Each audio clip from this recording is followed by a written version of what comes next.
સનાતન સભ્યતા હજી અડીખમ ઊભી છે અને આ ધરતીના ધરબી દીધેલા આજ ગામો ગામ પાળિયા ઊભા છે. એક બાજુ સાધનાની ભક્તિની એક ધારા ગંગા વહી આવે સંતોની અને એક બાજુ સુરવીરોની માથા દેતા આવે છે. એ પરંપરા વહી આવે છે. ભારતની માથે કોઈ કડવી મીઠ કરી અને જોવે, ભારતની ધરતી માથે કફરી મીઠ માંડે અને તેદી મૂછની માથે તાવ દઈ અને આ દેશના સુરવીરો ઘોડા ઉપર સવાર થઈ નીકળે અને યુદ્ધના મેદાનમાં ઉતરે. કેવી રીતે?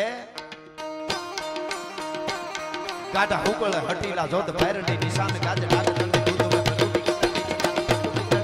ઉપાડે પકોળ ભેડા ભેડા પતિના ઘોડા ઉપાડે. ગાઢા હુકળ હટીલા જોધ ભૈરણી નિશાન ગાજે ગાજે દંડી દૂધ મે પ્રકૃતિ ઘટા નીચે ગાને પ્રકૃતિ ઝડપ ચડી ઉપાડે પકોળ ભેડા ભેડા પતિના ઘોડા ઉપાડે નથી મહી પાટ કુંભી થાટે એમ રહે કાટ મળે અસમાના પપેરા ધૂંધળાએ રાત બીજણા દરાડ જાટ બીજ ખેડા પાટ બણે હણી બેડા પાટ ધણી બીજા કે અથા મેડા હી બાત સુણી થોમ જાણા બોમલા